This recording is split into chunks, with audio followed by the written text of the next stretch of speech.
Here. Carberry Montgomery. Here. Kroll. Here. Rosendahl. Here. Please stand as you're able for the Pledge of Allegiance. I pledge allegiance to the flag of the United States of America and to the republic for which it stands, one nation, under God, indivisible, with liberty and justice for all. Urbandale is a national leader in character counts, endeavoring at all times to promote and model the principles of trustworthiness, respect, responsibility, fairness, caring, and citizenship. In conducting tonight's meeting, we expect that all participants will act in a respectful manner consistent with these principles. Item 2 is to approve the agenda. Is there a motion? So moved. Motion by Kroll. Second. Second by Bodie. Discussion. Please vote.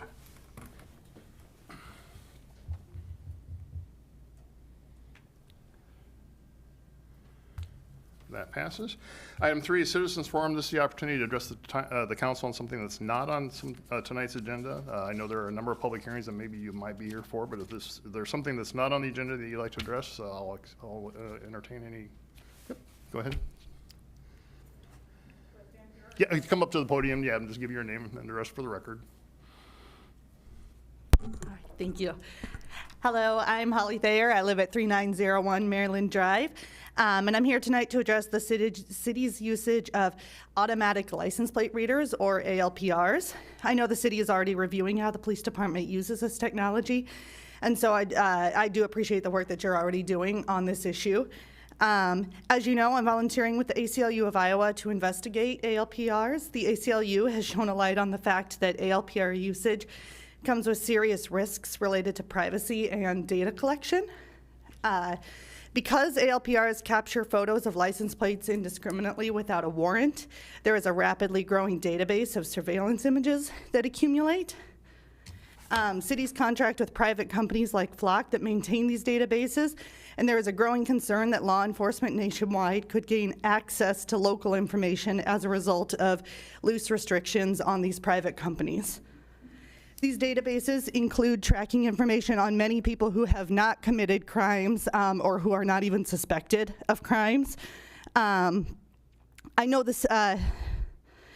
city takes this data very seriously, but I would urge the council to consider the potential consequences of any future breach or misuse of this data, either locally or nationally. There's the potential for data like this to be used to track people based on their race, ethnicity, gender, sexuality, or even their immigration status. ALPR data could also be used to inappropriately track or stalk an individual. Situations of inappropriate use have already arisen in states including Illinois, Texas, and Kansas. In my opinion, the safest answer is to stop using ALPRs in Urbandale altogether. Short of this, I would urge the council to investigate or clarify whether our local data actually is available nationally. I would also urge the council to review and adjust privacy protections with the worst case scenarios that I mentioned in mind, just to make sure they're as strong as possible.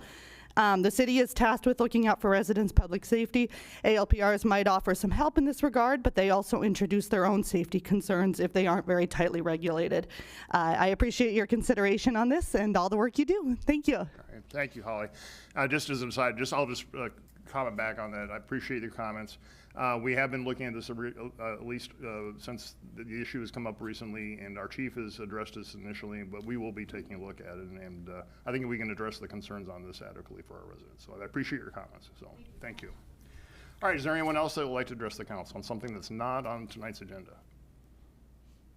All right, seeing none, then we will move on. Item 4 is the adoption of the minutes, first from the January 6th meeting. So moved. Motion by Kroll. Second. Second by Bodie. Discussion, please vote.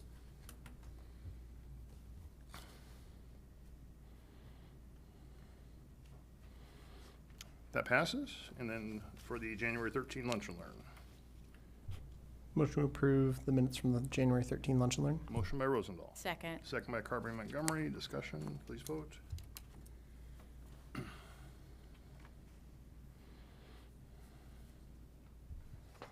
That passes. Item 5 is the consent agenda. There are 13 items on that for approval. Move approval of consent agenda. Motion by Kroll. Second. Second by Cacciatore. Discussion, please vote.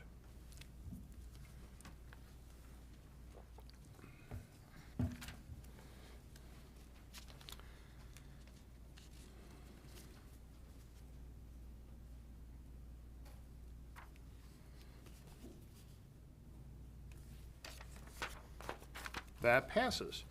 We move on to public hearings versus item 6.1, which is a public hearing to consider the electric franchise with MidAmerican Energy Company. The public notice for this was published in the January 9, 2026 Des Moines Register. Ask any objections to that notice as published? There were For none. motion to open this public hearing. So moved. Motion by Carberry Montgomery, Second. second by Rosendahl. Discussion, please vote.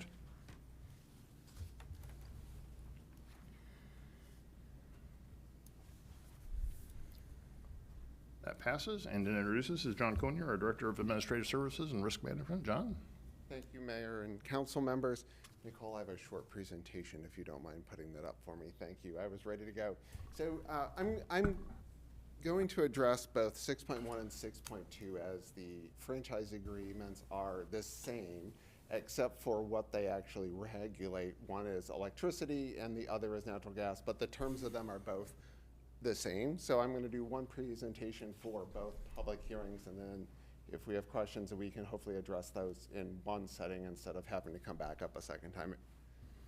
So a little background to start off. The existing franchises for electric and natural gas were approved in 2000 with a 25-year term. So they expired here on 2025, but they actually did not come into being enacted with a publication until the middle of April of 2001, so we're still in our current period here, but they were approved here in 2000, published 2001.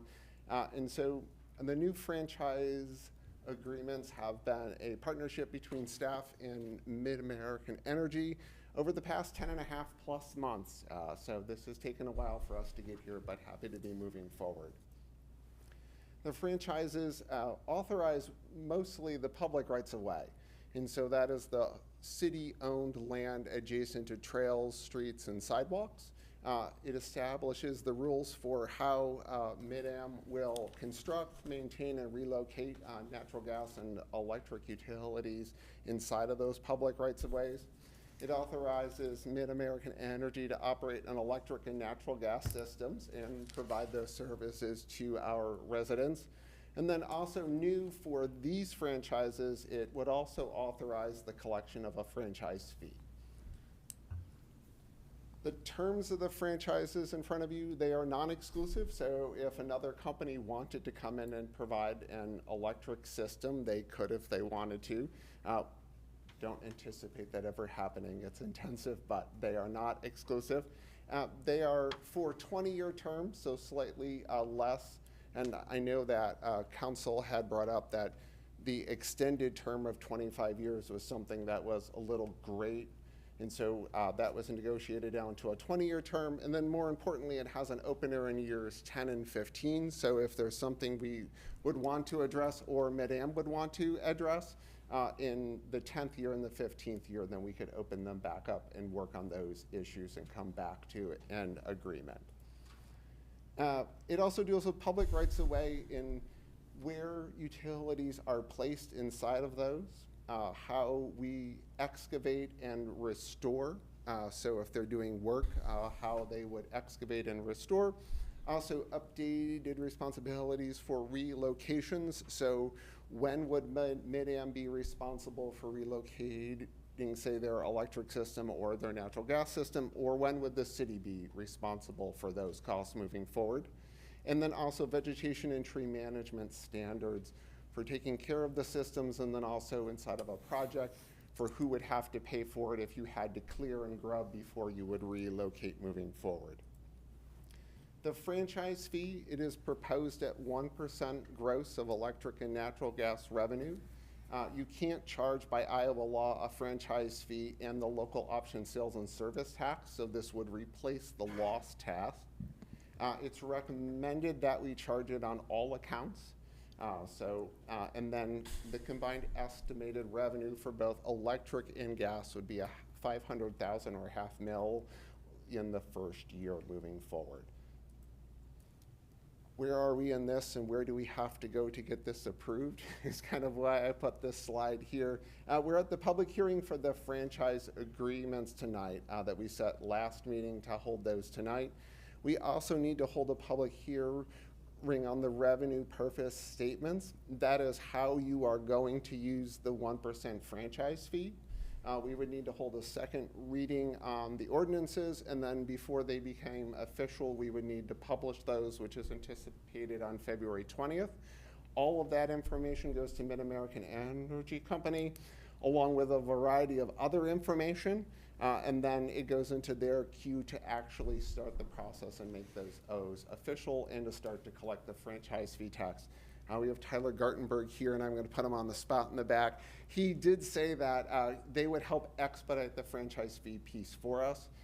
The contract does say that they would put that in place within 90 days, but we anticipate that that would be sooner, hopefully, than that long across the way. So to summarize the franchise agreements that we're going to discuss tonight, they modernize 25-year-old agreements. There's a lot of things that have changed, and staff has worked through that process of how does relocation work? What do we need to take into account when we bid projects moving forward? Establishes an equitable revenue structure, which is the 1% franchise fee. It also aligns with the regional franchises. You can anticipate over 25 years, a lot has changed. And so this gets us in line with the metro and a lot of Iowa towns and cities. It also balances long-term rates for electric and natural gas with infrastructure planning moving forward. So with all of that in a rather short presentation, I would be happy to answer any questions, or Tyler with MidAm would also be happy to answer any questions. Thank you, John. Any questions from the council for John at this time? Are we gonna get anything about the revenue purpose statement, or will that just be on the next agenda? Yeah, there's a separate public hearing required for that, but you know, the spoiler alert is our recommendation will be drafted to have the most flexible language, all lawful purposes, because the intent would be to put that revenue in the general fund to help with operational costs starting the end of this fiscal year and into next fiscal year. But there is a separate public hearing with details on that will be at the next council meeting. Thank you. One piggyback on that is discussion around the revenue purpose statement independent from the negotiation around the franchise agreement? Separate, they both need to happen if you are to do a franchise fee. If the franchise agreements did not have a franchise fee language, we would not need to do the revenue purpose statement. So they could be separate. The way they're structured here, they are combined together. Gotcha. So the revenue purpose statement is a city decision, whereas the franchise agreement's obviously combined Yes. between MidAm and us. Okay, Correct. sounds good. I realize add that to the ratepayer, there's no change, but are ratepayers going to be informed about this change? They will, yeah. We will work with Derek Zarn to make sure that they're aware of the 1% change from LOSST to the franchise fee. I've talked with him all already, and he's got some things being worked out to make sure that that goes out. Is there anything that comes from MidAmerican to the customer about that, if you know? I don't believe so, Tyler. Do you know if you all? No, you don't believe that's a city? No, typically we don't. It'd be up to the city. But there are some nonprofit organizations, wasn't that it, that would be getting this for the first time? There are some orgs that have petitioned MidAm to not pay the local option service tax Right. because they are non-exempt. This fee would be new for them moving forward, yes. And are we doing any special communication with them? We are going to notify everyone. I don't have the list and haven't received the list of exactly who those are. I got aggregate numbers, but we haven't gotten the specific listings of those. But the piece that we're working on would include that if you are a non-loss payer, this would now affect you. And for the general run-of-the-mill customer, how will this change and impact their bill? I'm going to go to my notes, Councilmember Kroll, because I have to look through here so I keep them all together across the way. So for the average run-of-the-mill member who currently pays LOSST today, which is a 1% sales tax, the 1% franchise fee will offset that. So there will actually be no additional cost to the person that pays LOSST. If you don't pay LOSST, and you now would have to pay the franchise fee. I have aggregate average commercial numbers for electric and gas, and that would be $4.63 a month for the electric side, for a total of $55.56 a year, and $1.64 on the natural gas side for $19.68 a year. So in total, you're looking at less than $72 if you're not paying loss now, but would be paying the 1% franchise fee. And that's average, so there'll be some that will be less, and there'll be some that will be greater. Great, thank you. Something that I was curious about when it comes to, like, we've got maps on our side in terms of our utilities and stormwater and water and sewer and all that. And I'm assuming they have a map of service lines in terms of natural gas and electricity. I'm assuming we're comparing notes when we do some of our projects that would have conflicts. Is that something, like, I read that New York was basically like trying to find a way to combine all of the maps together in some sort of like confidential database, obviously, to kind of ease some construction relocation and everything like that. Is that something that was even discussed here, or I'm not saying we should do it. I'm just curious if that was something that was discussed as part of this. That's a great question, Councilmember, and yes, that was something that we had brought up and talked with MidAm about, and they have agreed to help share that information so we can coordinate better moving forward. Gotcha. Sounds good. So here's the broad question. What didn't we get in this negotiation that we would have liked to have had? That's a really great question, Councilmember. There was a variety of things that were brought up across the way. One is we got a term at 20 years, and I believe several council members wanted a shorter term. MidAm has done a 25-year term, I believe, with almost everybody else. So to get a 20-year term, I thought we made some good strides there, especially with the openers. So we didn't get a 10-year term or a 15-year term, but we got a 20-year term. On the construction side, there is a shift of some costs that in the old agreement, MidAm currently pays for to relocate things. And now we would have to relocate those moving forward. There is not a significant amount. John, with engineering, did go through things that were inside of your CIP, and we have identified several of those that could be impacted moving forward. We don't know what that amount would be, but it could be tens of thousands over a 5 or 6 year period moving forward. And for his staff, unfortunately, it'll be a different way of doing things, and they'll have to redo the bid documents and to make sure that we comply with what the new franchises are. So those are some things that we would have loved to have not had. Also, the old agreement used to say that MidAm would underground electric lines for so many miles. That was a 25-year-old agreement. That doesn't happen anymore, and I'm sure we would have loved to continue that going forward, but that was unrealistic, especially for the ratepayers on the electric side. And I'm sure Tyler has a list that they wanted that they didn't get also as we've gone through this. When it comes to the undergrounding of lines, was that specifically just the, like, undergrounding of existing lines? Or is, because, I mean, generally, we're probably undergrounding most of the lines when it comes to new development. Yeah, only individual service lines inside of the current contract that's expiring, yes. Okay.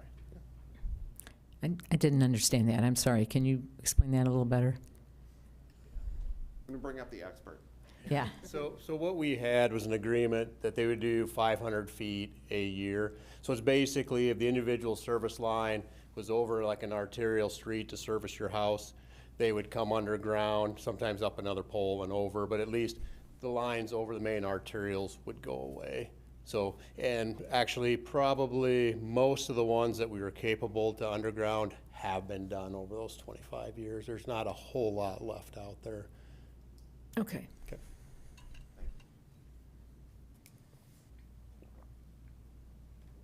All right. Anything further? All right, we are in public hearing on this item. Would anyone like to address the council on this item? Okay, seeing none, then is there a motion to close this public hearing? So moved. Motion by Carberry Montgomery, Second. second by Bodie. Discussion, please vote.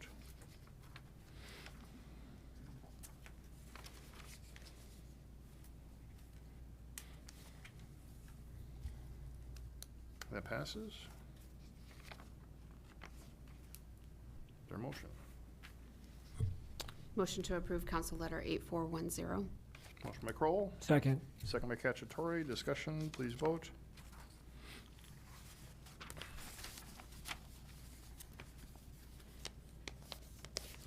That passes. Item 6.2 then is the public hearing to consider the natural gas franchise with MidAmerican Energy Company. This was also published in the January 9, 2026 Des Moines Register. And is there any objections to that notice is published? There were none. Is there a motion to open this public hearing? So moved. Motion by Kroll, Second. second by Carberry Montgomery. Discussion, please vote.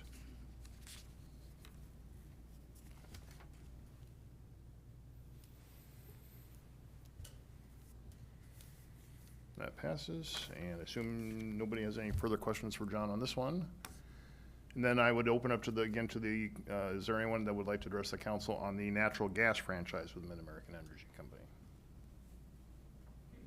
All right, seeing none, is there a motion to close this public hearing? So moved. Motion by Kroll, Second. second by Carberry Montgomery. Discussion, please vote. Excuse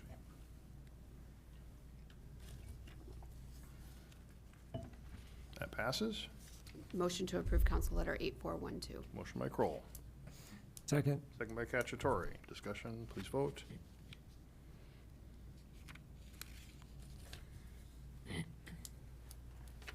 That passes. All right, thank you, John, for your work on this. Thanks, Tyler, for MidAmerican's help on this too. Appreciate it. So thank you.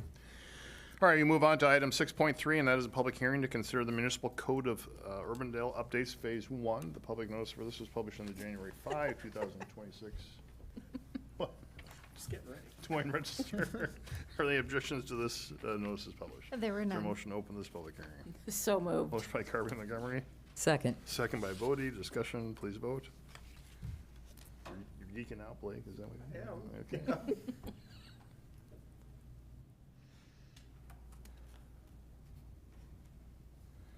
All right, that passes, and I'll pass it back over to Nicole to start us off.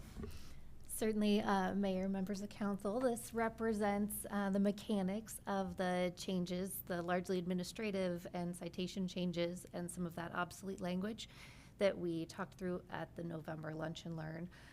So this is just the mechanics to get those changes into the code. And phase 2 would take a similar approach to the public works, traffic, general, and business regulation sections. I would anticipate we will need a phase 3 there for some of the general offenses sections and any remaining items that come up in that time. Now that we have a good framework and the mechanics for it, I am hopeful we'll get through both of those phases in the calendar year here. So Thank you for your hard work. Yeah. yes, this was certainly a team effort. Each department contributing, and Angie and Maria got to spend some quality time together on this one. I realized I just misspoke. I was looking at the wrong public notice. This was the January 9, 2026, but Yes, thank you. apologize for that. But but we are in public hearing on this one. First of all, any questions for Nicole on any of the proposed changes? Council. All right, again, we are in public hearing for this item, and this is, as you can tell, a very broad overhaul of our municipal code to modernize some of the language, and so that's why there are many items for consideration. Would there be anyone that would like to address the council on this from the audience? Okay, seeing none, is there a motion to close this public hearing? So moved. Motion by Kroll, second by Carberry Montgomery. Discussion, please vote.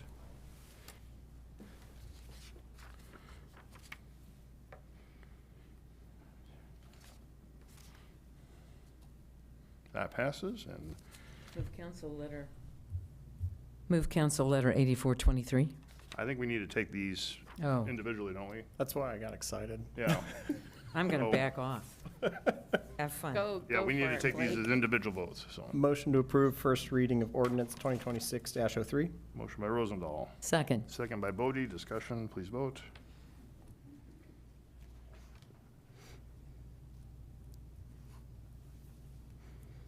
That passes.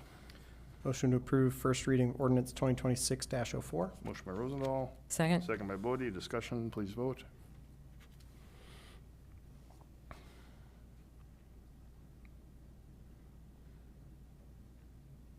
That passes. Motion to approve first reading of ordinance 2026-05. Motion by Rosendahl. Second. Second by Bodie. Discussion, please vote.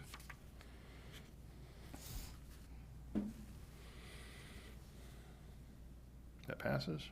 Motion to approve first reading of ordinance 2026-06. Motion by Rosendahl. Second. Second by Bodie. Discussion, please vote.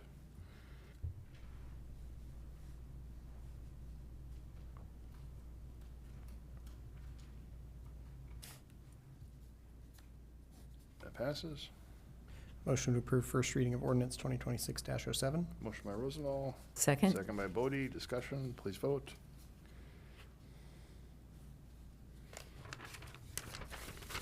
That passes.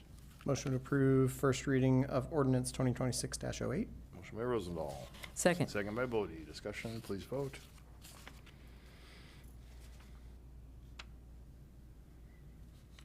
That passes. Motion to approve first reading of ordinance 2026-09. Motion by Rosendahl. Second. Second by Bodie. Discussion, please vote.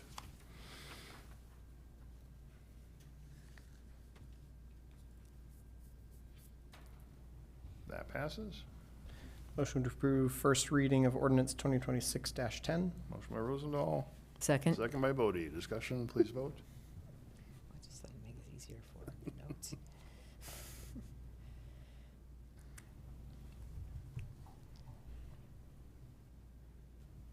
That passes. Motion to approve first reading of ordinance 2026-11. Motion by Rosendahl. Second. Second by Bodie. Discussion, please vote. My way was easier.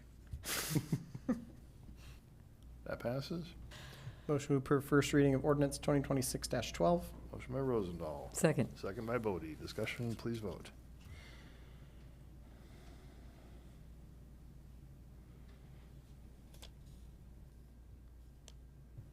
That passes. Motion to approve first reading of ordinance 2026-13. Motion by Rosendahl. Second. Second by Bodie. Discussion, please vote. Yay. Good work. That passes, and thank you for taking those in phases, Nicole. That's good. All right, thank you very much.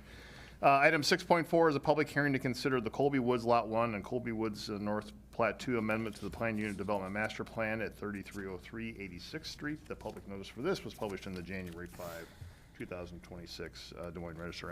And ask if there are any objections to that notice is published. They were done. Is there a motion to open this public hearing? So moved. Motion by Kroll, Second. second by Carberry Montgomery. Discussion, please vote.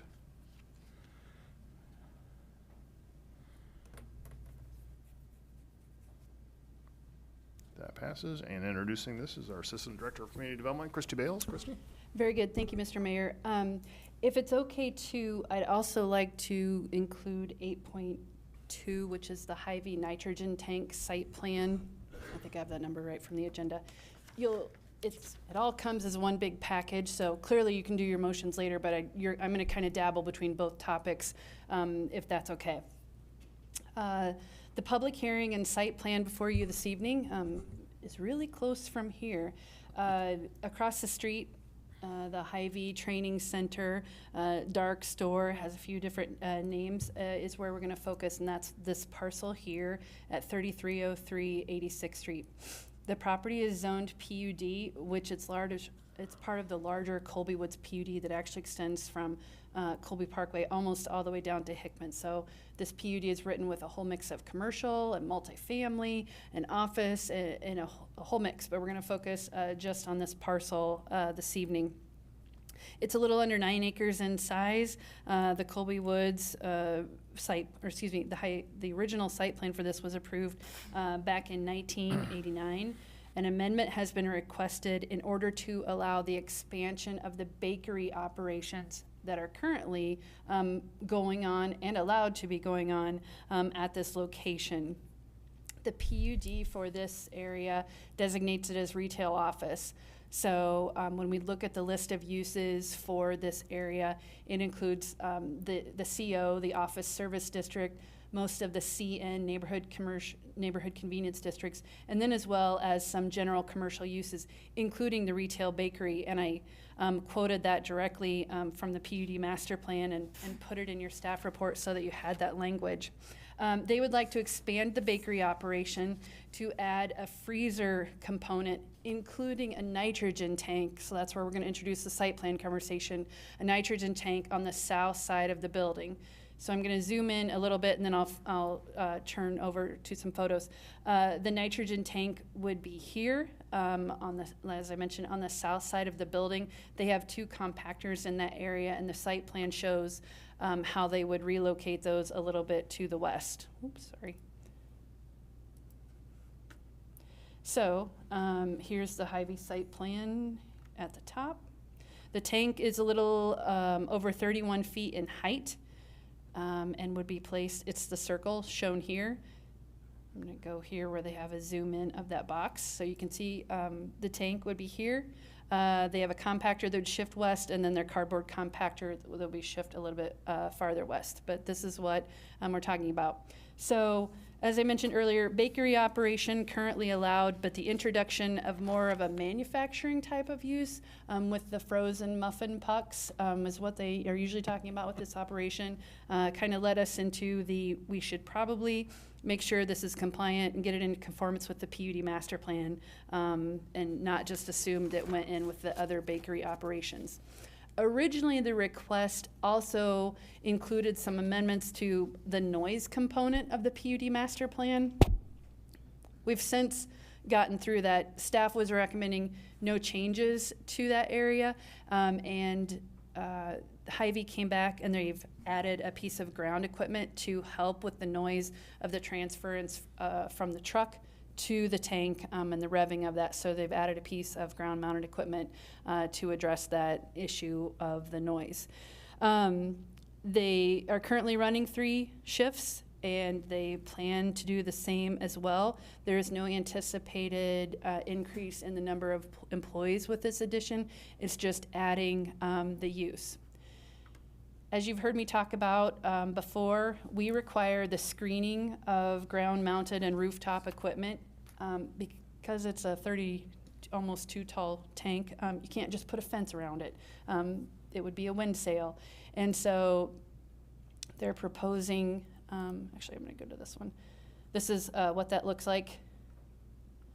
They're proposing a product that we've used at the Valerius Elementary School down here in the lower left, which is essentially like chain link with slats in it. Normally we wouldn't allow you to use that for screening of your equipment because as you can see through it. But building a 32-foot high fence, wall, whatever you want to call it, didn't seem like it would work. So staff entertained this as an idea and clearly for your consideration as part of the site plan. So just some photos. This is the south looking part of the building. Christy, how tall is the Tank? building? Oh, it is, I think it's just at 32. There's a partial wall. Here we go. There we go. You can see it's a little bit shorter. There's this kind of half wall here that goes up above the roof line. So the fencing itself is essentially 34 feet, or 33 feet tall, but because part of it's lower grade, it's a little bit misleading here it looks like it's 29-foot fence, but actually it's about 33 to screen the 32-foot tall tank. So that's this one. And then, so it looks like from this angle, from the south, when you're looking at it, it'll be shorter than the wall itself. But so you have the side perspective and then the southern perspective.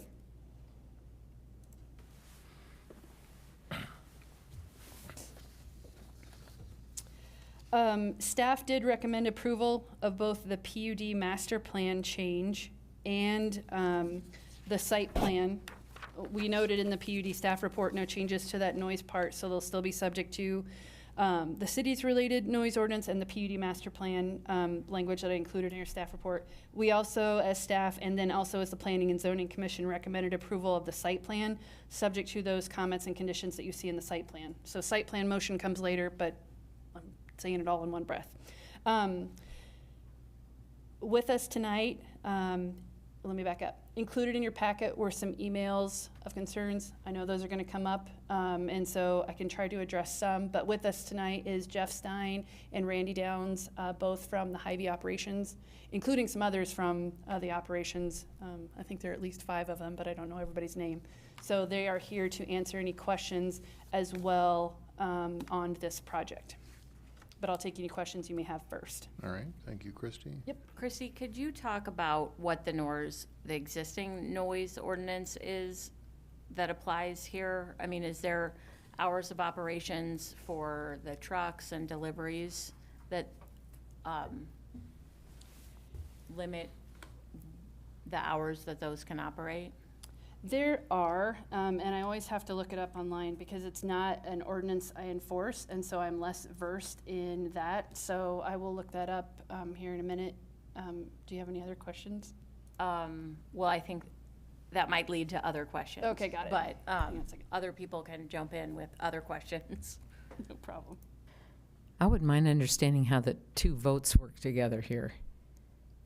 What we're voting for. The first vote is to add this as a use to the PUD master plan. Is it appropriate and consistent for the use to be in this location? The nitrogen tank? The second vote is the nitrogen tank site plan. So is the use, I mean, the use is a bakery and it's still a bakery. I didn't understand that. I should have sent this question Oh, no, it's okay. The use is, the bakery operation is, it's baking, but now we're adding the freezer and more of the manufacturing component of Okay, the bakery. gotcha. So gotcha. it's You said that earlier. a I little got bit it. more freezer. Sure, no problem. Is that currently happening somewhere else, or is this just kind of trying to make sure that there's like a new product line introduced? I'm going to defer that question to the Hy-Vee folks on if it's not here, but I don't think it's in the city, but I don't know if it's somewhere else or not. Well, and just kind of a similar question, what are they getting from doing this, right? But Yeah, I've got questions for Hy-Vee, but for you, Christy, does the city have any information or data on what kind of noise is put out by this nitrogen tank? What noise is what? Is emitted by the nitrogen tank itself, or the Yep. use of it? They will talk about that because hopefully there's no noise anymore because of the equipment that they are adding. There was originally some tied to like when they say like as the refrigerator truck, the reefer truck revs, but they're planning that by adding this equipment, it takes away that noise associated with that transference of the gas. So when we say transference of the gas today, is there like a small tank or something that they've got indoors that, I guess that's maybe where I'm getting some confusion is okay. that there was, like, I read that there was some revving to fill a tank now, but maybe that was a different topic entirely. No, that's applying to this. I Okay. think there's some complaint history on noise related to trucks. Okay. But the revving part of the conversation came when the tank was introduced, but they're hoping that goes away with this. I wanted to get back to Bridget's question. There are some, I'm not sure about how the best way to go about this is, so the term noise disturbance, Bridget, I've got it pulled up to your screen. So what constitutes a noise disturbance? You're probably going to want to look at part C. Basically, the quiet hours, 9 p.m. to 6:30 a.m. So after 6:30 a.m., you could unload and load and you wouldn't be in violation of the ordinance. But after 9, it's not supposed to occur. So I'm getting deep here, but the noise complaints that we have received in the past, are they from outside those They were. That's my understanding, yes. And then Hy-Vee adjusted their hours to address that noise complaint. And there are no active noise complaints, and there haven't been for several months. In this tank, the pump system that would be installed as part of this tank is like from a decibel level, it wouldn't necessarily exceed the property line to a certain extent, is what I'm understanding. Or would there be some level of noise that exceeds kind of that distance? I'm going to have them answer that question first before I get too far down the wrong path. Yeah, my understanding is the purpose of this is to speed up production, so I'm wondering if we know whether this is going to increase the truck traffic. Hy-Vee will talk to you about that. It's not, it's negligible, and they'll tell you about how many trucks per week, not day, week. And while it will, they can talk to you about that because they have that part outlined as well. And is the path that they drive in, like, around the back of the building? Like, what's the path that they would take to get into docking? I'm going to flip over to...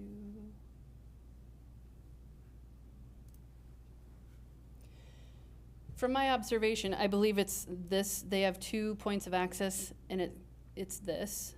But there's enough maneuver room to come around. I don't see a lot of traffic coming in here, and that shared entrance, I think it's mostly here. Gotcha. Where's that tank going to be located in relation to the 84th Street townhomes? I'm trying to figure it out. Right here. Right, but 84th Street is to the south, or no, the east? It'd be to the east. Okay, I got it. Yep. I mean, this way. I got it.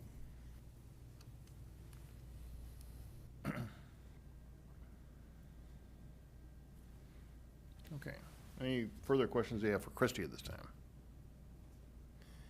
All right, so we are in public hearing on this item. What I'm going to do, I know we have some folks on both sides of this. What I'm going to do procedurally is let the Hy-Vee representatives come up first, make a presentation. We'll certainly then, after they have a chance to make a presentation, have any other public comments. We would bring those into the public record. And then after that, Hy-Vee would have one last opportunity to close out the comments before we would close the public hearing. So first of all, then I'll recognize the Hy-Vee folks, whoever wants to speak on behalf of Hy-Vee. If you want to come up and give your name and address, please, for the record.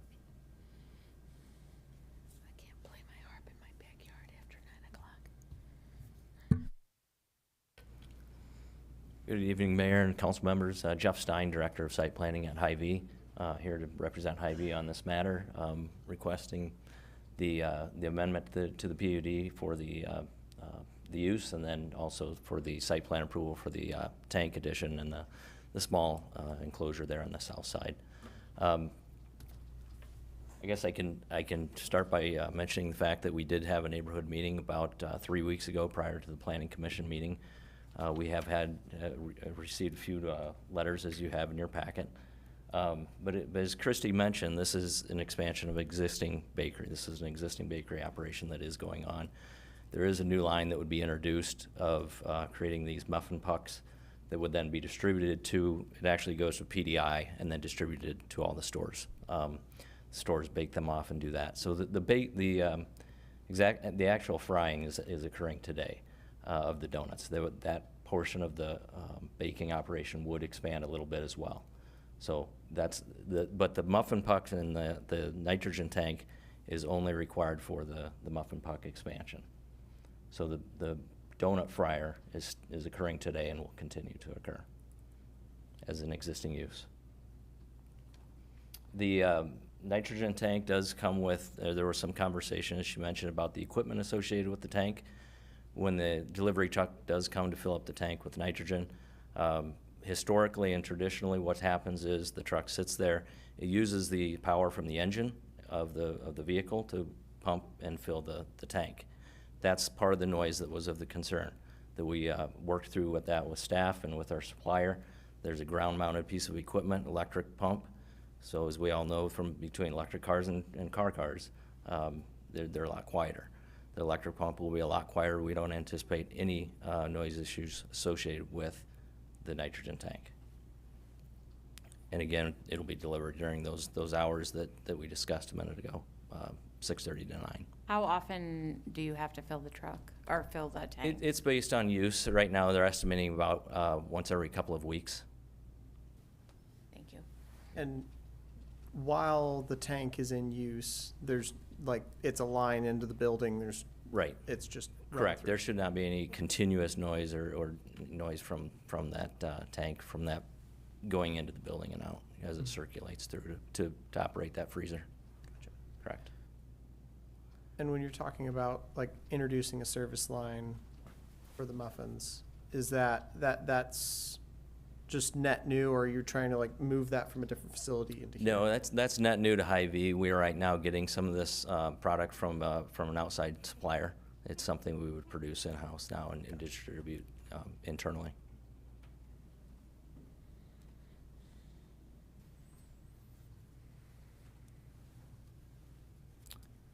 I believe I've answered all the questions, I guess, that kind of came up. Are there any additional questions I could answer? Yeah, I just want to be clear. Yeah. You're saying there's really going to be no new noise, Right.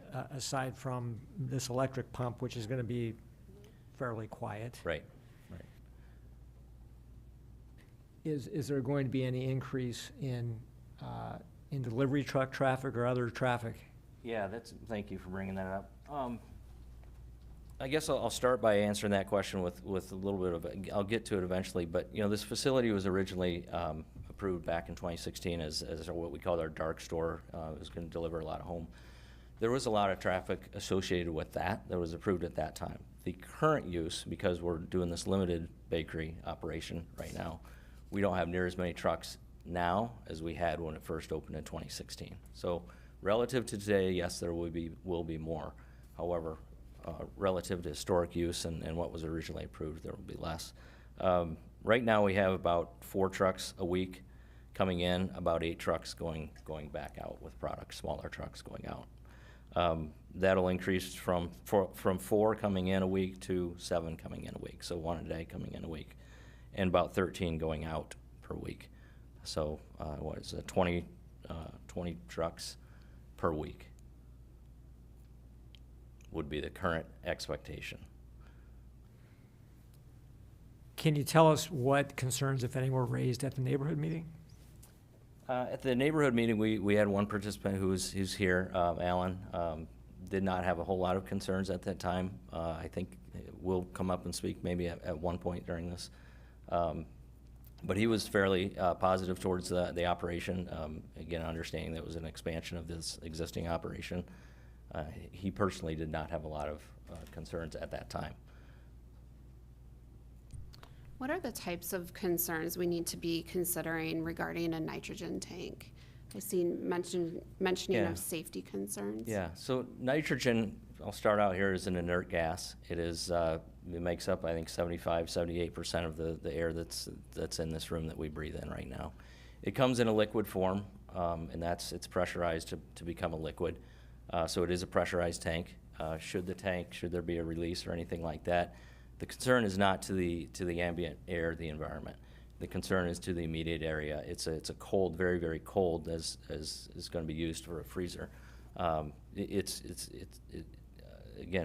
the concern is to the immediate area right around the tank itself.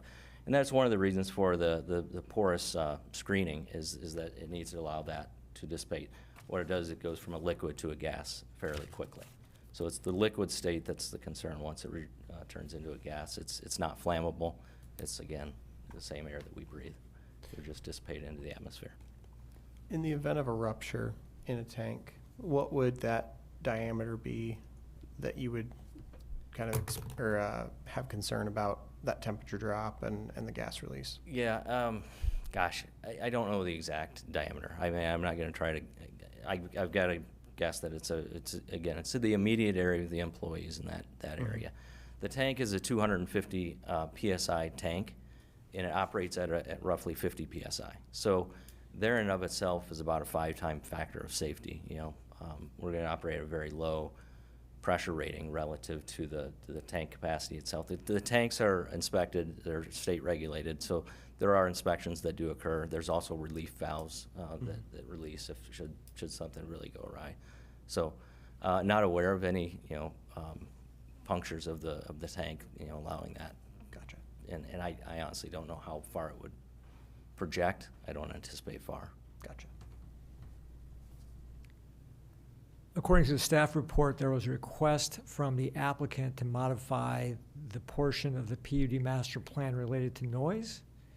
What was that request and why? Well, the PUD master plan says no noise, period. And quite frankly, it's just an unattainable expectation. So we thought we would address that. There are trucks, there's noise in conversation, there's noise in normal operation. So we thought that should be addressed while we're doing this PUD amendment. It seemed like a reasonable request. We're not asking for anything more or unusual than what you would see at a facility that's allowed within this district. There's a lot of other uses that are allowed within this district, including a grocery store, that we may not even be having a conversation like this should we operate it as a grocery store. So same trucks would be coming through. So that's what we tried to that's why that request came through, is because it says no noise, which is, it's not realistic, quite frankly. And what we understand is we're bound by the noise ordinance, the city noise ordinance that Christy had up on the screen a minute ago.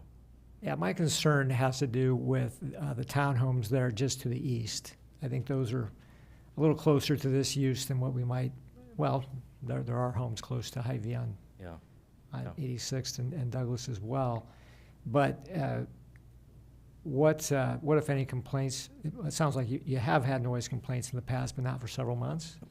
Correct, and one of the noise complaints that we had, as I mentioned, we do bakery operations there now. We're getting ready for a big show that we had downtown. We were doing some additional preparation and taking the product straight from the facility to that big event. And so we had some reefer trucks that were sitting in the dock that were running outside of those hours. Our operations folks are committed to and understand the hours of operation that are expected here from 6:30 to 9 o'clock, and committed to that. Yeah. With those compactors, they are where the tank would be in the future, right? Yeah, there's two compactors there today. Because of the size of the tank, we had to move one of them. Mm-hmm. So there are 2 compactors there today. One of them would move just immediately to the west to make room for the tank as to where it goes in the building and not block the dock area. And are those only used during that 6:30 to 9 window? Is that the only time when they're used? Well, that may not be the only time they're loaded. One of them is loaded internally from the building itself. The other one is on the dock area, that south dock area that was used for when we delivered direct to home from this facility. The pickups, though, of pulling the trash and pulling the containers would be bound to that. Gotcha. 6:30 to 9 o'clock. Do they run? I'm not super familiar with the noise levels of compactors or anything outside of the building. With that? Yeah, there is a pneumatic. It is a compactor. That's by name. They do compact the trash. There is a pneumatic sound that is associated with that. But we do have these at again, it's a normal part of a grocery operation. Which again is allowed use in this district. But we have these at virtually every store, and a lot of others do too. Yeah. And the actual pressing is during that window, or is there pressing? Not necessarily. Okay. And we can work on regulating that. It would require us to store the trash and make sure that we do something at that time. But historically, no, it's not. It is a 24-hour operation, and they are unpacking and producing product during that time. There could be some loading into that compactor. The capacity of the compactor, if it's getting full, is when it needs to then be compacted down. So it could be, yes. Okay. But then that would be a violation of the noise ordinance if you're running the trash compactor after 9.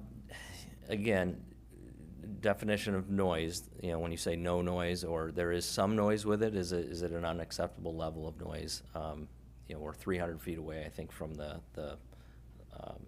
houses to the east. I don't know that the compactors was necessarily one of their concerns. I know that there's some rooftop units that have been mentioned, some traditional, HVAC and refrigeration units that are already on the facility that have been mentioned as a noise concern, as well as the idling trucks that we've addressed with that.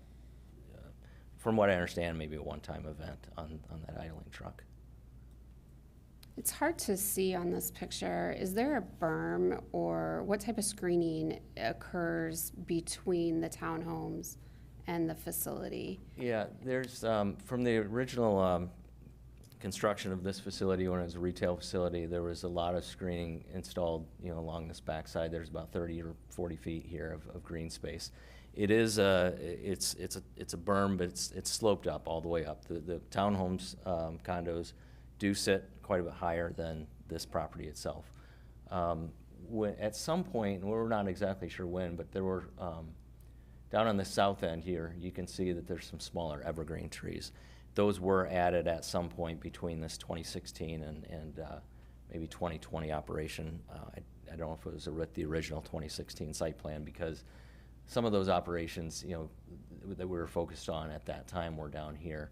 All of the screening along this south side, immediately south of the pavement, was also added in 2016 for the residents to screen for screening to the residents to the south.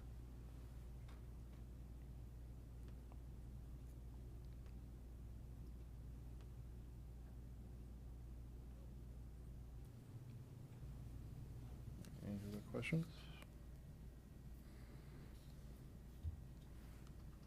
Guess not. All right, thank you. Thank you. All right, again, we are in public hearing on this item. Would anyone like to address the council on this item? Yes, sir. Please come up and give your name and address for the record.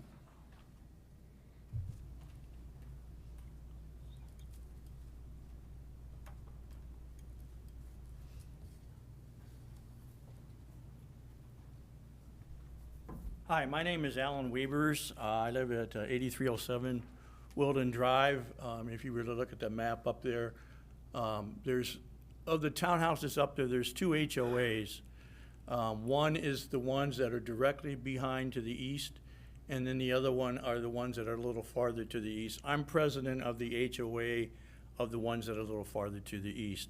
I did attend the public meeting that we had, and as said, I had no big concerns from the changes that were proposed, but once we did some more investigation, the other HOA has had lots of issues with noise, with smell, with litter, with the trucks that he's mentioned that run after hours and things like that. Our concern is, obviously, if they're increasing the amount of business, that these changes are going to make kind of adverse effects on the quality of life that those people there enjoy.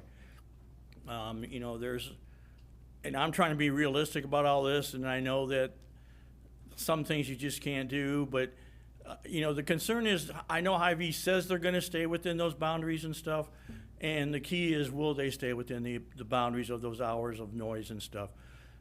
There's been instances of trash and things like that blowing into our property. Things like that have been disposed and thrown into our property.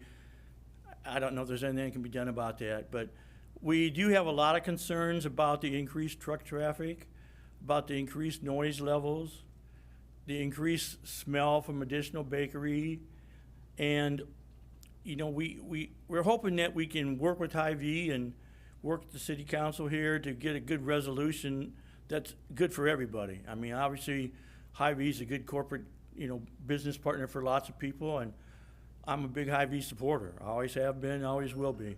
So I guess in summary, we're just concerned about the increase in traffic and noise. People sitting on those back units there sit on their deck, and they're like you were saying, they overlook going right into the property of the bakery and stuff, and it's just hard for them, I think, to take all that extra noise and stuff. That's really all I have. I mean, we've sent letters to Hy-Vee's corporate. We've sent letters and made you guys aware of it. And we're hoping that we can come to a resolution that's good for everybody, you know, us and them, so. Any questions for me? All right, thank All right, you. thank you, Alan. Is there anyone else like to address the council? All right, Mr. Stein, do you have any follow-up, Mr. Stein, you want to do on behalf of the applicant or not before we close the public hearing?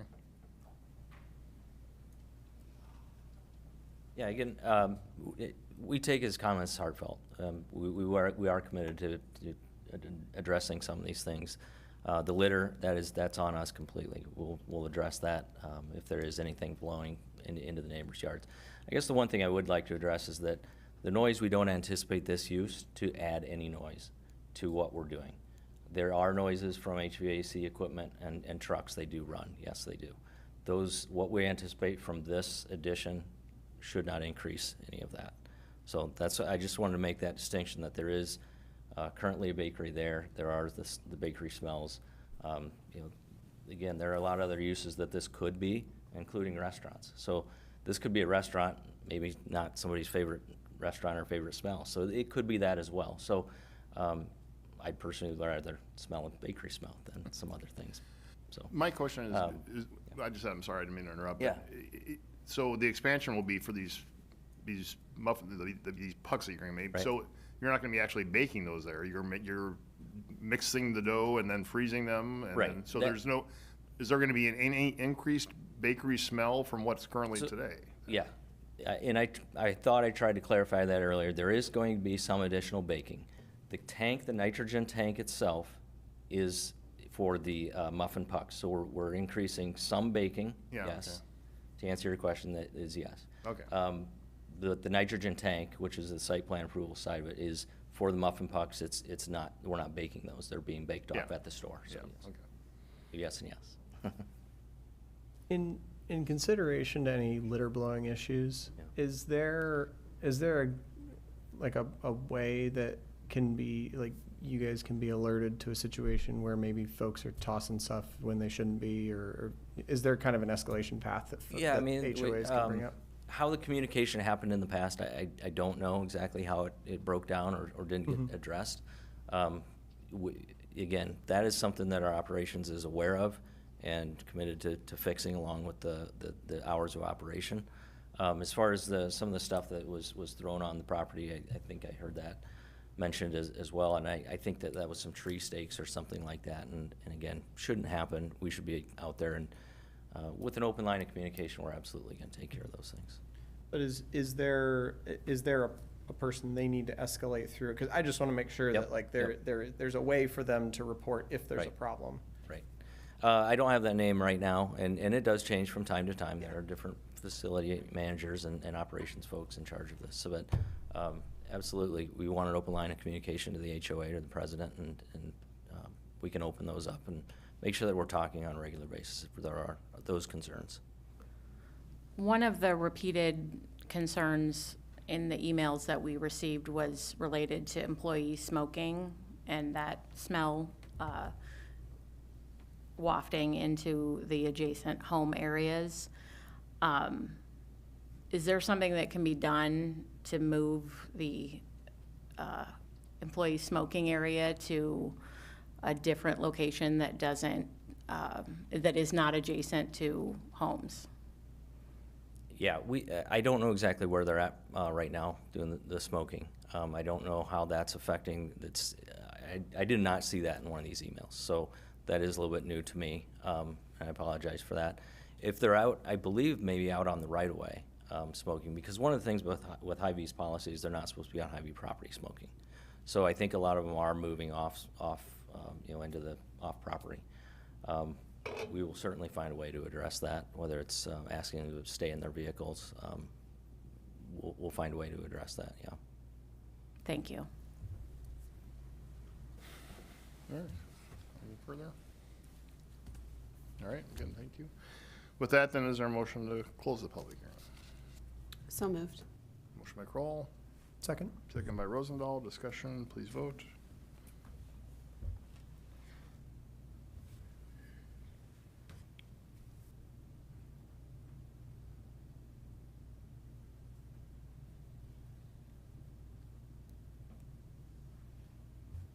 All right, that passes. And we have one item for consideration.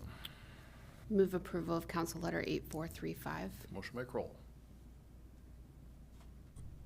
Second. Second by Rosendahl. Any further discussion?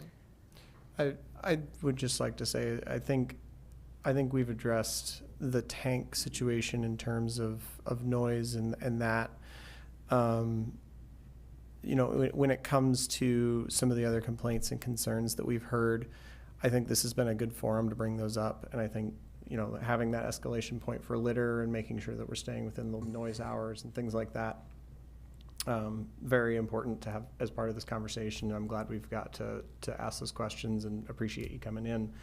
And I think we just want to make sure that we continue to have conversation about ways that, you know, this would be, you know, improved in the future and how this turns out.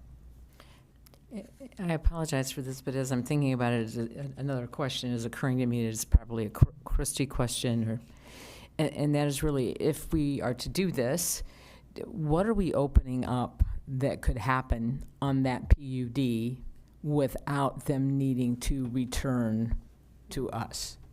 Is there any additional industrialization, if you will, of the site that could occur? Or is it just the tank, that's it, we're good? So it's not really the tank, it's about the use, the freezer of baked goods use. So the PUD amendment only applies to this parcel, and in the recommendation,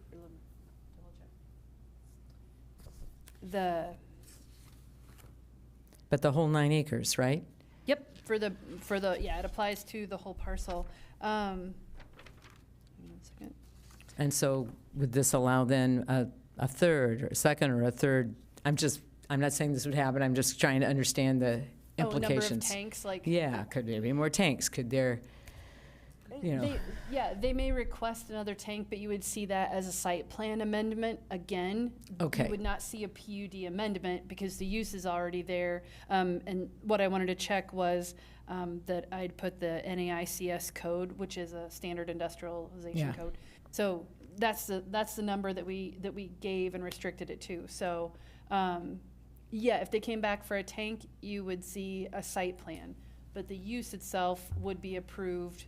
Okay, so that's the two parts here. There's the use and there's the site plan. Tank, for the tank, Yeah, yep. which I was a little slow on. No, Okay. it's okay. But, all right. Yeah. And you're saying that's a very specific use that you've applied, and they would still have to come back For a to site adjust plan. the site plan? Yep, Okay, mhm. thank So you. not a public hearing, it would just be a site plan. Yeah, but we'd Okay. still have to approve that. Yes. Okay. Yep. Thank you, sorry. You're welcome. All right, any further discussion? We have a motion and a second. Yeah, I just wanted to, I guess, make a record that I'm willing to approve this, but it's based solely on Hy-Vee's commitment given here today that there will be no new noise here other than perhaps an increase of truck traffic from about 12 per week to 20 per week between 6:30 a.m. and 9 p.m. And I just want that record made because if we get any new complaints, yeah, I guess I'm not going to be very happy about it, and I want to make sure that Hy-Vee is going to comply. I just want to make that comment. I agree with what Joe is saying. I mean, the volume of complaints that were attached here matches or exceeds what I've seen in most actions in my time on the council. And unfortunately, I didn't realize, that these concerns were being brought to the city. It sounds like they've been addressed, but again, Hy-Vee is a good corporate citizen, and we're glad that you're here in Urbandale, but there are homes really close to this facility. And so, again, I guess we're trusting, well, maybe, we'll see what the vote is, but that special care will be given as this expansion or reuse happens. Yeah, and to continue to be sensitive to concerns of neighbors if they're raised. So just to recap, the things I heard us talk about tonight was truck traffic, ensuring it doesn't exceed. I also heard us talk about removal or moving the smoking area or expecting staff to smoke in their vehicles. And the third one was an open line of communication between the neighborhood, the HOA president, and the HOA and Hy-Vee, and all others. Yeah, the fourth was really that noise was not increased and there was not additional noise between ever, right? No additional noise. Yeah. Did you say that one? I didn't think you did. Sure. So again, I can't make Hy-Vee policy here on the smoking side of things, okay? We're gonna address it, there is no doubt about that. I can't tell you right now that that is the solution. Maybe it's the other side of the building or something like that. We'll figure it out. Well, that's fair. We'll work with the council.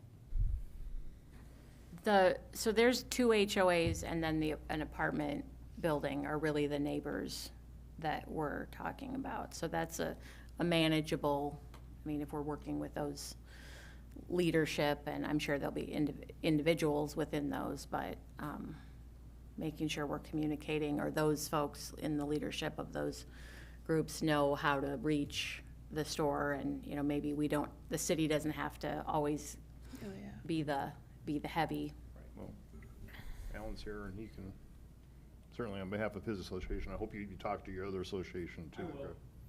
Yeah.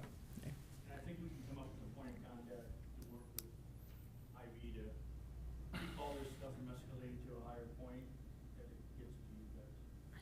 I mean, if it needs to, if it needs to get to us, by all means, do, but I think direct communication would probably solve some of the issues. All right, we have a motion and a second. We've had some discussion. Any further discussion? If not, I'll call for a vote.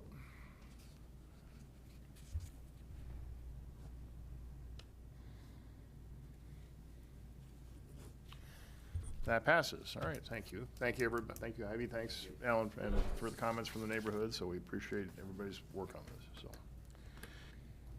moving on, then we have a public hearing for item 6.5 is a public hearing to consider 10841 Douglas Avenue amendment to the comprehensive plan and rezoning from the CH Highway Commercial District to PUD Planned Unit Development District at 10841 Douglas Avenue. The public notice for this is published in the January 5, 2026.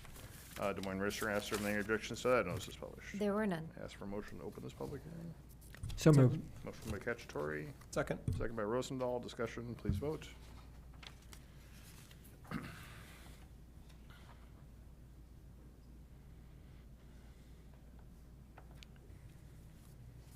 That passes. And again, Christie will introduce this item. Christie? Very good, thank you. I'm gonna turn on a couple of ears here. Thank you. Tonight, we'll start here with a wider view. We're on the Douglas Avenue corridor, just east of 109th Street. This will be very familiar to the council because we own it. So a little while ago, we had a resolution to initiate the rezoning, and so this is it. But that follows up advanced work. The site, if you've driven past it, here at 10841 is the old Econo Lodge. Looks a lot different today because we've demolished the buildings. So it's a moving parcel with lots of life.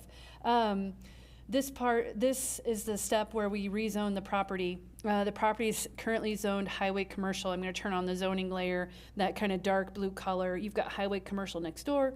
You've got M2, which is one of our industrial districts to the north. You've got R4, which is our multifamily residential district. To the east, across the street, you have PUD. The request before you tonight is to rezone this little over 2 acres from highway commercial to PUD to accommodate a residential multifamily development. So I'm going to turn this off and go on.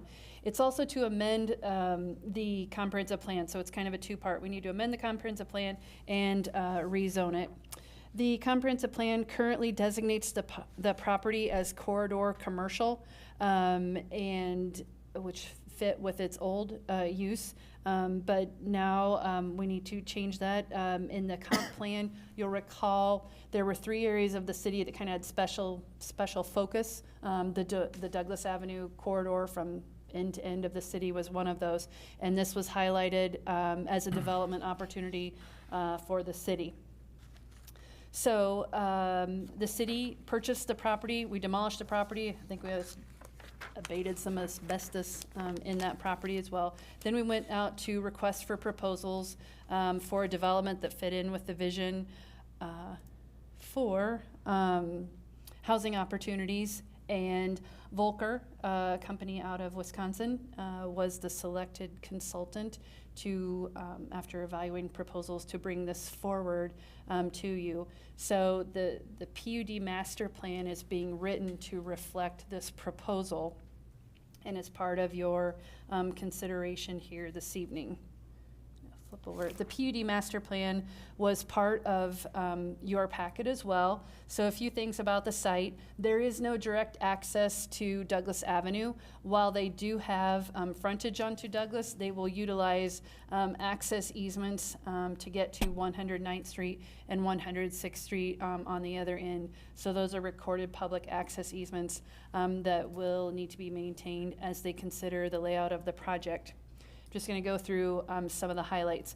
In the PUD master plan, as we considered this, we put in some standard conditions related to signs, also some landscaping, standard stuff.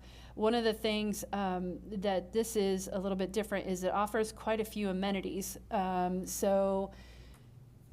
it has a reduced parking that we are giving a reduced parking consideration. You'll see they're expecting this sort of layout with 65 spaces. And you can see that summary here towards the end. The project would accommodate approximately 50 residential units, a combination of 1, 2, and 3 bedroom units, so it's a mix. They kind of have it conceptually laid out as 2 buildings with a connection. Not sure if that's ground level connection or like an upper level breezeway. They'll get that figured out as they consider the design. As I noted too, there were some amenities, but you can see those labeled here. There's a dog run, playground area, outdoor landscape area. They do have some interior amenities, the fitness room, the community room. They have the stormwater area designated there on the east side as well. So while this is the first step for rezoning, there are some other steps in terms of financing that happen later. So this is not the site plan before you this evening. For you this evening is the consideration of, is it appropriate to amend the comprehensive plan to designate the property as mixed residential? You'll see those reasons that staff believed are appropriate to change that. The areas to the east are designated as mixed residential in the comprehensive plan, so this is the same as that designation. The development type is the same as what's to the east, so while it's different for this parcel, it's kind of the same with that multifamily, multi-story development. It's the removal of the blighted hotel complex, and it will create more affordable housing opportunities for the city as well. So staff recommended approval, as did the Planning and Zoning Commission, to amend the comprehensive plan to that mixed residential designation and to change the zoning from highway commercial to PUD in accordance with that PUD master plan. The PUD master plan also includes that concept plan that I'm showing you, but I'm going to scroll down here so that we're kind of all remembering like what was presented as part of our consideration, and if there are any significant changes, which I do not anticipate, it may be that we have to come back to you as, you know, kind of the details are laid on. So at some point, depending on funding announcements, now this year, you will see a site plan, but like I said, this is not the site plan, it's just a function of, is the amendment appropriate and is the rezoning appropriate for this designation? Travis Fauschild is here from Volker to answer any questions you may have. I believe you also met him when he was here for the RFP. I'll take any questions you may have, but turn it over to him to answer any others that I can't. All right, thank you, Christy. Any You're questions welcome. for Christy at this point? This isn't necessarily like zoning related, but I noticed when you had the map up, there really was no connection from these different plots to the sidewalk. So maybe that's just something that we want to keep in mind, because you know there's a lot of people, I see people crossing like in the middle of Douglas sometimes, and so that can be, you know, obviously a risk, and maybe just trying to guide folks if they're wanting to cross to go to like Quick Star or something, that they're, you know, like we're kind of guiding them toward the crosswalk area and providing some sort of connection there so that they're not just like having to walk through parking lots to get around to a sidewalk. So one of the conditions that we have as a site development, and I highlighted it here, is in part 2, that last sentence, a sidewalk shall be extended from the multifamily development to the sidewalk along the north side of Douglas. Because we felt that connection was important as well. You'll notice 109th Street does not have any sidewalks, and so we didn't feel the need to figure out a way to get them. One, we don't own the land, but it's pretty tight through there anyway, so getting to 109th wasn't a priority, but getting to Douglas was, and so we did include it in that development, and then hopefully they will get to the signal and cross appropriately. Excellent.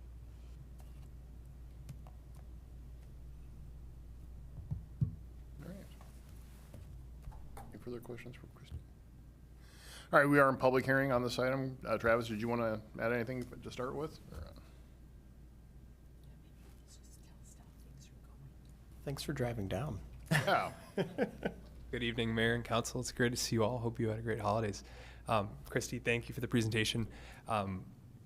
Yes, we, Annika, Curtis, and myself were just connecting for the last hour, working on the development agreement that is going to be forthcoming that will be in front of you all in February in time for our March 11th application. And we are also discussing some of the potential tweaks to the site plan, which we believe are benefits to the project that will all work within this PUD. Those might be, rotating, the building and the amenities to benefit from Douglas Avenue. We have we have some of those amenities up towards where residents might be accessing the site to the northwest. We talked about potentially moving some, a fitness room or our community space down towards Douglas to really benefit from all the people that might be walking or driving by. We also talked about relocating that playground away from the parking lot where drivers will be going through the site to access other apartments to the east. But as Christy mentioned, we're just working to refine our site plan in preparation for our IFA submittal. We'll be getting that in front of city staff, making sure they're signed off on our plans before it goes into IFA, but are excited about the project. We've been working as a design team to analyze the title report and survey, and have been working with a couple local general contractors to get some construction estimates to kind of refine our numbers for our IFA application, but we're marching full steam ahead. Our application is probably 65-70% complete, so we are ahead of schedule as it relates to the application, but are working to obtain financing letters and letters of support for our application. So great to see you all, and happy to answer any questions if they exist. Since we're talking about the site plan, I don't know why this jumped out at me, but this only shows 2 handicap parking spots. And I mean, that probably meets our 3. Okay, well, I only saw C2. Okay, because it just seems like there should be a few more at different entries to the building, maybe. I don't know. And I'm not sure why that jumped out, but it really jumped out at me today. So, but it looks like you're on it, Christy, so thank you. Yeah, so the concept Christy proposed and what you're seeing right now was from our RFP. So that was from maybe this past fall. So we'll address guest parking. We'll get that sidewalk access. We'll make sure all the conditions of the PUD are worked into our plan before our IFA submittal, and it will be certainly addressed formally as part of a site plan application after an IFA award, knock on wood. So. All right. Any further comments? Chris, did you have something to add, or? Jotted from the back. 3 are required if it's a 65 stall parking lot. And so we had a pre-app meeting. Snyder and Associates, the engineer, joined us when Travis, I think you were on video that time, if I remember correctly. So we've gone through some of those initial site plan conversations, but he's correct. This came from the RFP, but there will be some refining as we get through the site plan. All right, thanks, Christy. All right, we are in public hearing for this item. Is there anyone else like to address the council on this? All right, seeing none, is there a motion to close this public hearing? So move. By Bodie, Second. second by Carberry Montgomery. Discussion, please vote.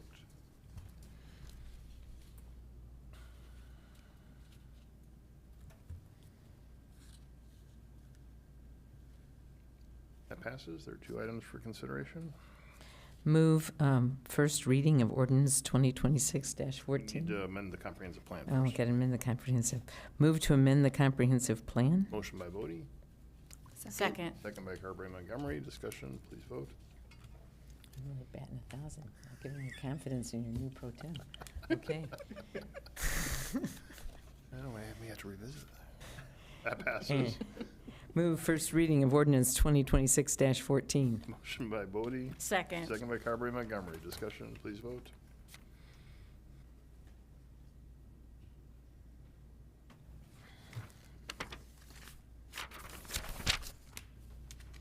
And that passes. All right, great. Thanks, Travis. Thanks for coming down again, and we look forward to the next steps. So it's wonderful.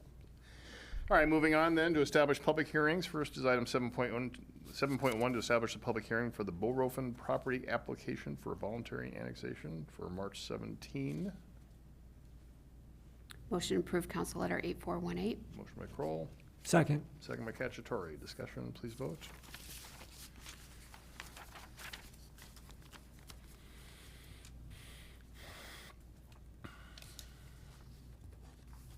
That passes. Item 7.2 is to establish the public hearing for the Northwest Urbandale Drive Preservation Project for February 17, 2026. Motion to approve resolution 028-2026. By Rosendahl, Second. second by Cacciatore. Discussion, please vote.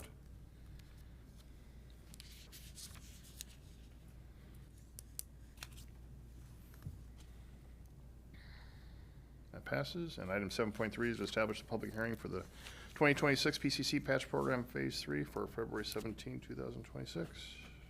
Move resolution 025-2026. Motion by Bodie. Second. Second by Cacciatore. Discussion, please vote.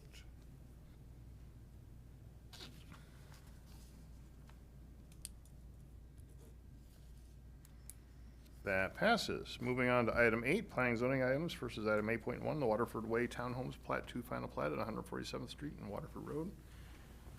Christie, you're almost done.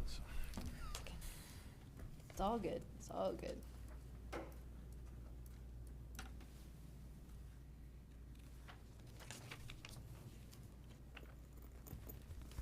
Okay, for this final plat, we are at the southwest corner of 142nd. You'll recall that's County Line and Waterford Road. You can see this area is under construction with townhomes in Plat 1 currently under construction, other vacant lots in the single-family part of the plat. Quick reminder, this was where we have the PUD master plan that extends 1 mile from 142nd Street all the way to 156th Street. So it's developed in a west to east pattern, starting with single family in the middle, some smaller single family to the north. Part of the project's proposal included dedication of parkland that was dedicated as land, as trail construction, and then you'll see a reference in the staff report where cash was part of their contribution as they moved to the east, because we focused the land dedication near Waterford Park, which is across 156th Street. So this is the next phase of that development. I'm going to turn on this for a minute. The plat that we're discussing tonight, Waterford Way Townhomes Plat 2, is a little over 7 acres. The lines shown in red are essentially the preliminary plat layer, and so you can see how those townhomes will lay out in sort of an L shape. Springbrook Trail is private and will continue to the west and then turn north and then access 147th Street, which is a public street. So this plat does include the dedication of 147th Street as a public street, but then the internal private street where the garages access that from both the north and the south side, that will be all private for the HOA to maintain. 73 units in a mix of building sizes, but for the most part, there are 8 unit that goes up to 8 units in size. There's a 3 and a 4 and another one. All townhomes have 2-car garages, are 2 stories, slab on grade, and I will flip to this. You can see how those lots lay out with that design. Staff is recommending approval of the final plat subject to the comments and conditions that you see in the staff report. Kind of the typical layout of conditions, the legal documents that we need, some easement comments, some payments to be made, just some minor changes on the final plat document itself. Staff is recommending approval of the final plat, as did the Planning and Zoning Commission last week. Manny Amberdecker is the developer, is here tonight to answer any questions you may have, but I'll take any questions you might have first. Just to be clear, I'm not seeing Springbrook Trail connect up to Waterford, correct? That is correct. It would be through to where it's already set up, and then Deerview would cut into where 147th would extend up to Waterford. Yes, they won't get their own access onto Waterford. They'll come out onto that public street, and it's the full movement access for Waterford, so you can see there's no median, so they'll be directed to come out to that full movement access. And there will be sidewalks on both sides of Yep. 147th? Yes, and you can see how that started here. They did it with an earlier plat. I didn't realize it looks kind of recently mowed, got some grass and stuff over it. But yeah, they're getting those sidewalks in place, both sides of the street to connect up to Waterford, and then into the 5-foot sidewalk along Waterford that's already there. And with the sidewalk that's on Springbrook, within Springbrook on either side, that would kind of just continue up through on this one? Yep, you can see how it's started here with some of the units that they've built, so it'll continue there at the base of the driveways and circle around. Gotcha.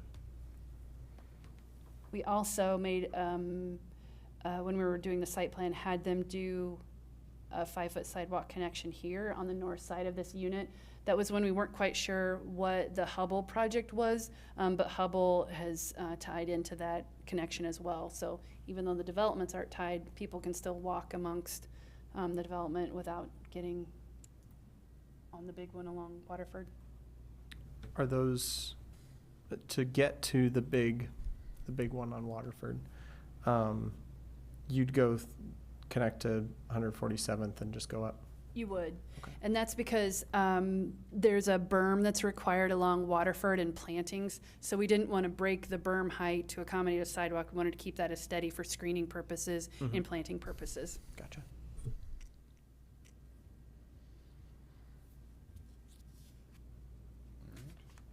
Any further questions? If not, is there a motion?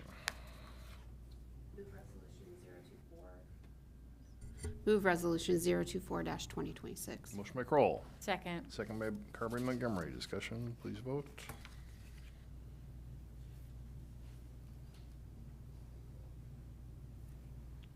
That passes. And then finally, in item 8.2 is the Hy-Vee nitrogen tank site plan at 3303 86th Street. Christie obviously addressed that earlier, but anything further for Christie before we vote on this? I'm gonna put Chief Cardwell on the spot here.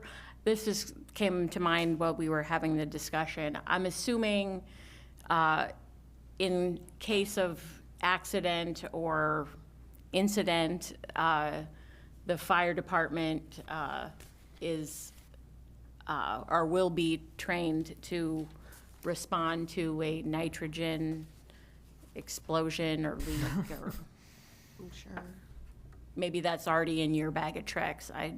So nitrogen is an inert gas, which means it won't explode. If there was a leak in the tank, which would most likely be caused by a transportation accident, something running into the tank, it would release, and the nitrogen, because it's still, even though it's inert, it's a little bit heavier than air because it's been frozen or liquefied. There would be what we call an outflow from the tank, but it is nitrogen, so it would dissipate pretty quickly. We're members of the emergency management through Des Moines Fire Department's hazmat team. They would come in, and we have explosive capabilities to monitor. The primary concern in that would actually be the apartments to the south, not necessarily the units to the east, where we would just monitor. There's not really anything to do other than just let it to dissipate, but we can model. We have a program that models how that moves based on temperature, wind condition, material, and all of that. So yeah. I don't feel like I actually put you on the spot. That was a really good answer. Thank you. We were prepared. No, okay. I will say too, the site plan included bollards around that because they don't want a transportation incident either. So they're looking to protect that as well. All right, with that, is there a motion? Move approval, council letter 8426. Motion by Kroll. Second. Second by Bodie. Discussion, please vote.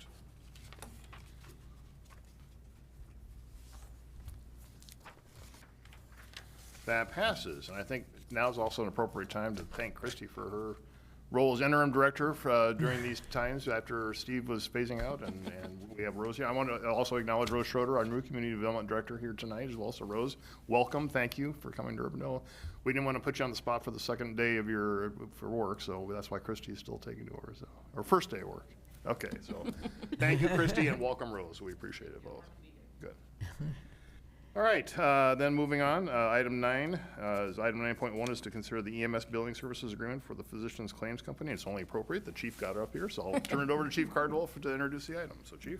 Since I'm in the neighborhood. Yeah. Mayor, members of council, 5 years ago, council approved an agreement with a group called Fire and EMS Recovery to actually take over the billing for EMS transportation services.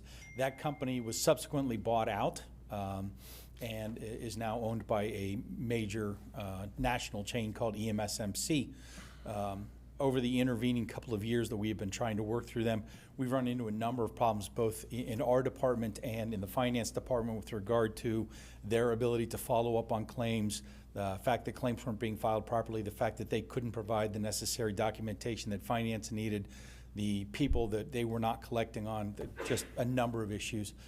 So beginning this summer, and we're not the only department that has had these issues. Actually, 3 other agencies in the metro have already left EMSMC. We're just not big enough for the business that they want and what we need. So in discussions with other communities, especially with our partner Clive, who has already made the move to PCC, we did our due diligence, identified the PCC was a viable alternative to remove ourselves from EMSMC. They actually bid this project 5 years ago, and we're the second. There weren't any noted deficiencies. It's just the rate was better at Fire and EMS Recovery. So based on that recommendation and in consultation with Nikki at Finance, we make the recommendation that we sever our agreement with EMSMC and form a new partnership with PCC, who we've had a number of discussions with regard to allowing us to move on to their contract. It's been reviewed by legal, and I'll be happy to answer any questions. Yeah, Chief, is there a target for, a percentage of accounts that are collected versus not collected? In terms of a number or a percentage, our target is 100%. Well, sure, but we actually do. We pre-screen certain calls that we do not opt to bill for. Those are very, very few, only a couple of years. The rest of them are handed over to the billing company. And our expectation is that some level or another we will receive payment back on all of those claims. Were we lacking that with the previous vendor here? What we were lacking was the follow-up. It's a lot easier for them to do the follow-up than for us to do the follow-up within the city and our the way that we can collect, especially using the state offset program. Sometimes you don't see that money for years, so that's a problem. The other issue, probably the bigger issue financially for the city, was their failure to file for GEMT, which is the state reimbursement program. You have to actually file twice with that, and they were failing to properly identify Medicaid patients and to file for GEMT. We were having to basically do their job for them and tracking these down, identifying them, following up, which was really problematic. Yeah, I guess my question is there a certain percentage that we typically do write off and expect to write off? The write-offs typically are less than 10%. Okay. And those are partial write-offs. We reach the end where we've collected from the insurance company, and then it's just a matter of trying to pull back the last little bit of money. Thanks. as someone who has had the opportunity to talk about the billing component, I am enthusiastically just ecstatic to see this change, and I'm happy to share that experience with anyone outside of this meeting. But I would move to approve Council Letter 8424. Okay, motion by Kroll. Second by Cacciatore. Discussion, please vote.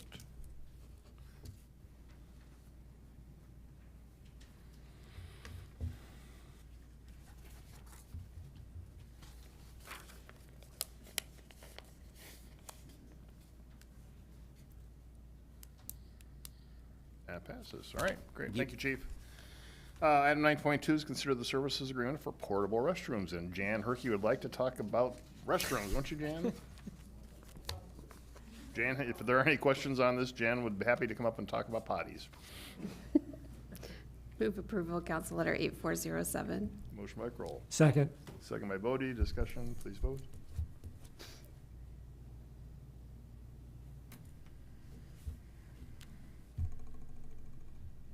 That passes. All right, that takes us to the end of our regular agenda.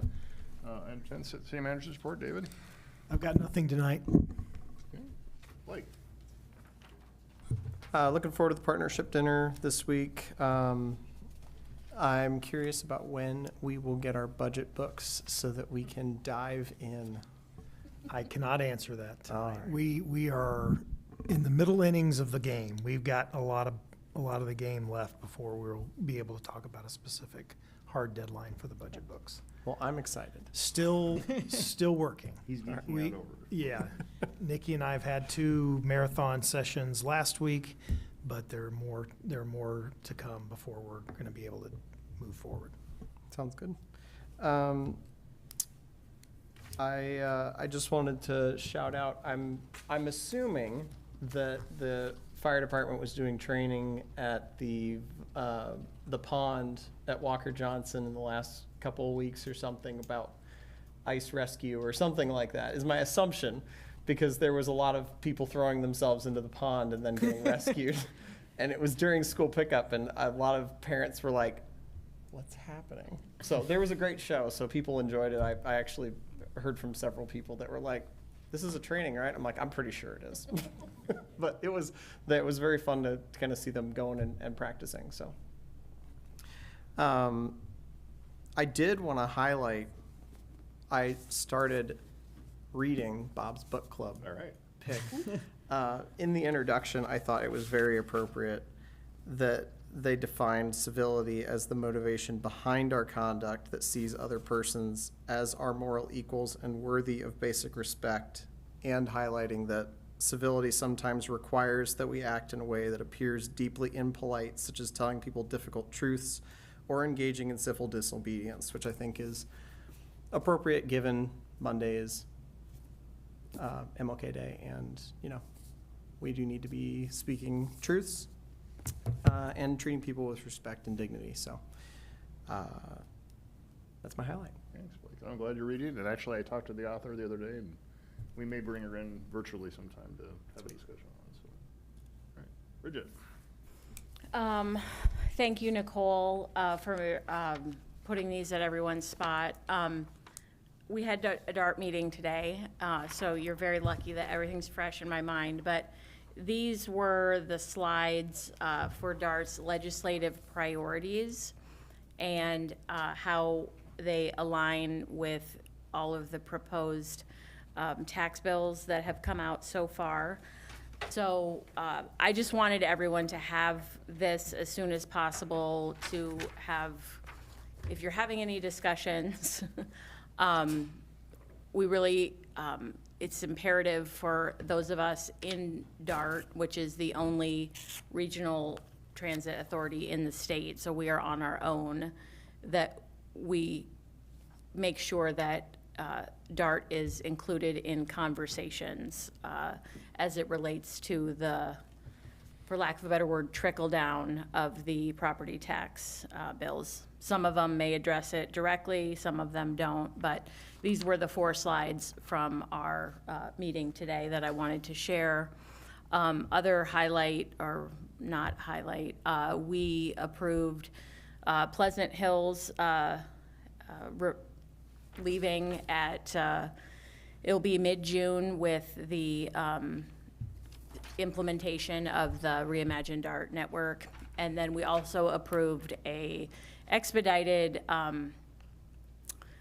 removal of Bondurant because they had indicated their desire to leave DART, but they wanted to stick around and get the benefits of the paratransit only option, and the executive committee made the decision that if they wanted to get the benefit of the paratransit only option, they needed to withdraw their withdrawal letter. So they're gonna withdraw early. Normally we require 18-month, but we decided it would be best for everyone involved to have that be at the same time as Pleasant Hill. So it'll just be a 6-month withdrawal.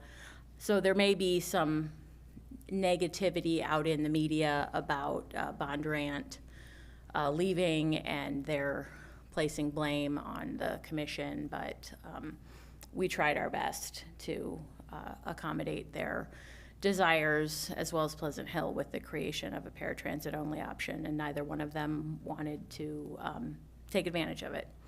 I was reelected as vice chair of the commission, so you will continue to get many, many, many updates on DART. But I wanted to make sure you all had this, and I think there'll be the DART meeting summaries that I think you all get emails after the meeting will be have a lot of information in it, so I'd encourage you to take a look at those. I think those will come out on Friday.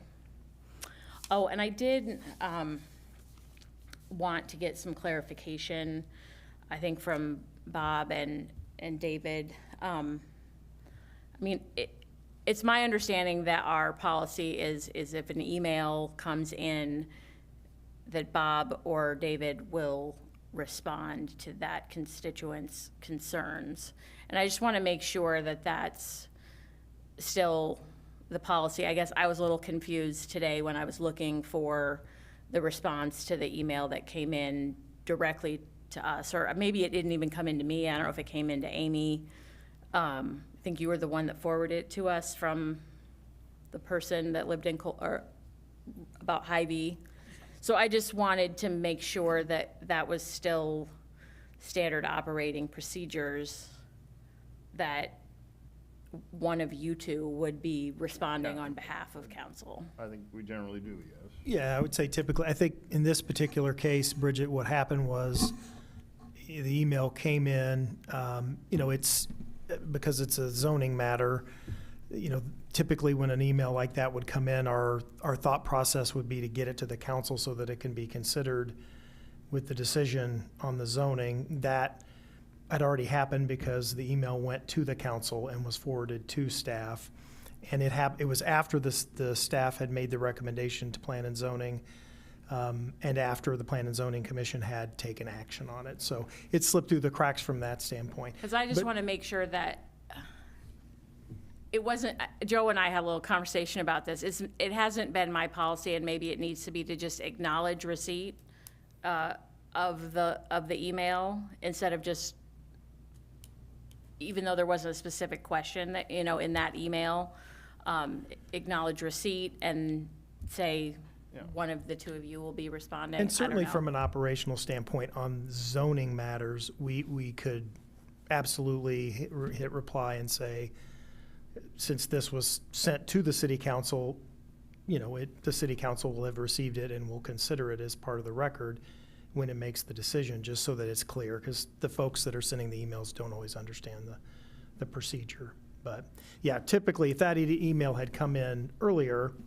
it would have been included in the packet. It would have gone to Plan and Zoning Commission, and of course in this case it also went to the company. But yeah, we can certainly take a look at that if and make sure that there's follow-up, even if the follow-up is thank you for your email. Right. And the council's considering this, and there's public hearing, which I suspect that she knew because she Right. was responding. But yeah, we'll have some conversations Okay, internally. I just wanted to And that's throw what that out. Generally, what I try to do is, I mean, especially when they're all addressed to all of us, I try to make sure that you're all aware that I've responded and saying we acknowledge the receipt and thank you for your comments and we're looking at this type of things. Right? Yeah. Okay, I appreciate that little discussion. And that's all I have. All right, Pat. Some notes from the Metro Waste Authority. There are some avian flu concerns. This was an interesting thing to me, that we're being approached about taking care of carcasses. So they're working on that kind of challenging issue. Yes, and maybe more to come on that, because there are local flocks and things like that that are relevant here, perhaps, to us. So I'll be tracking that. And then there is a January 27th legislative reception from 4 to 6 p.m. at Metro Waste Authority, downtown, East 3rd and Locust, January 27th. So I'd encourage others to come. I've been every year, and it's really well attended, and so it's a nice opportunity. And then I did get voted in today as vice chair of the Walnut Creek Watershed Management Authority, and there is a cool thing happening. As you know, our library does this sustainability fair, and it will be May 7th this year, and we will not be conflicted to be at DC this time, and it will also be hosting the Walnut Creek Watershed Festival. So those two events will be kind of combined this year at May 7th at the typical location for a sustainability fair over there in Charles Gabus Memorial Park. So that's going to be nice. And then Polk County has been working on a floodplain restoration plan for the city of Urbandale. They said today they thought they would have that perhaps pulled together in the next month or two. And then one of the Watershed Management Authority's goals relates to supportive funding for regional projects. And in the past, Windsor Heights has committed to take a certain percentage of their stormwater utility funding and put it toward regional watershed management projects. So a bunch of us today requested that we get a copy of that resolution. And since it's budget time, we'll try and get that out to you guys, and something to consider, that we might want to be looking at that sort of approach as well. I don't know that there is a regional project to which we would apply it to right now, but that's always under discussion. It's trying to do regional work.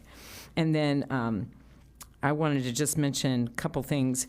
One is that as I think about this 121st Street project, for example, that we're doing due diligence on right now and planning to expand parking, how great it would be if, as a general rule of thumb, if nothing else, that we really look at permeable paving, we look at native landscaping, we look at all of those things routinely as we do any of our such projects.